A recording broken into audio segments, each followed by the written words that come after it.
वास्तव में इंसान का कंपैरिजन खुद होता है। अगर 8 घंटे पढ़ सकते हो, अपने आप को बीट करके 9 घंटे पढ़ो। 9 घंटे पढ़ सकते हो, 10 घंटे पढ़ो। और अपनी संगत अच्छी रखो।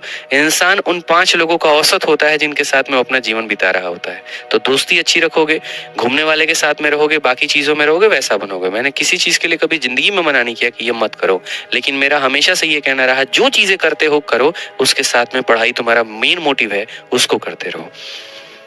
हमने 5 गवर्नमेंट जॉब लिया और हम अपनी हरकतें बताए कि दोस्ती में हमने क्या क्या की, तो शायद तुम लोग तो वो किए भी नहीं होगे, हम ये बता रहे। लेकिन मेरा उद्देश्य पढ़ना था, नौकरी लेना था, परिवार को ऊपर उठाना था, वो हमने किया। पढ़ाई कर लो तुम लोग, बस इतना चाहते हैं जीवन में, ठीक है। बहुत संघर्ष कर रहे हो सारे के सारे, ठीक है ना। कोई यहाँ पे गांव से पढ़ रहा है, कोई लाइब्रेरी से पढ़ रहा है, कोई शहर से पढ़ रहा है। तो जहां से भी पढ़ रहे हो, कम से कम अपने इस जवानी के दिए गए समय को सार्थक करो। अन्यथा मेरे भाई, ये जवानी, ये समय, ये सब बर्बाद है अगर तुम उसका फायदा नहीं उठा पाए तो।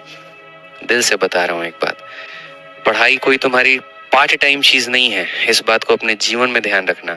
तुम्हारे दुनिया के बाकी सारे काम तुम्हारे लिए पार्ट टाइम है, लेकिन पढ़ाई ही तुम्हारा सब कुछ है। अपने दिमाग में ये फिट कर लो, बैठा लो।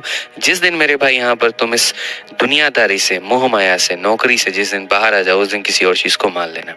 बहुत लोग बोलते हैं जीवन में यहाँ पर नौकरी ही तो सब कुछ नहीं होती है। अरे जब तक इंसान नौकरी की तैयारी कर रहा होता है, उसके लिए वही सब कुछ होता है। कोई कोई क्यों नहीं बताता है। अब नीट की तैयारी कर रहे हैं बच्चे को तुम शुरू में ही ये बोल दो, बेटा नीट ही सब कुछ नहीं होता है, तो वो नीट की तैयारी करेगा? नहीं करेगा। वो सारी संभावनाएं तब दी जाती है जब उसमें वो फेल हो जाता है, ठीक है। पास जब तक वो तैयारी कर रहा होगा, कभी तुम्हारे माँ बाप आके बोलेंगे? तैयारी के दौरान मिश्रा जी आज तक आके बोले चलो कोई बात नहीं, नहीं हुआ तो कोई दिक्कत नहीं, और भी कर लेंगे? तो ये सारे जो लेक्चर्स निकल करके आते हैं ना, ये जब आप फेल होते हैं तो आपको संभावना देने के लिए किया जाता है।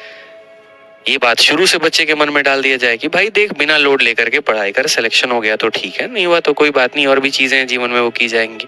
तब देखो कितना रिलैक्स होकर के पढ़े, फिर नर्वसनेस थोड़ी होगी वहां पे, परफॉर्मेंस बेहतर होगा। शुरू में कहते नहीं है बाद में हो जाए तो संभावना देते हैं, इसे थोड़ी होता है। दोस्त बन के रहो, शुरू से रहो, बढ़िया है ना।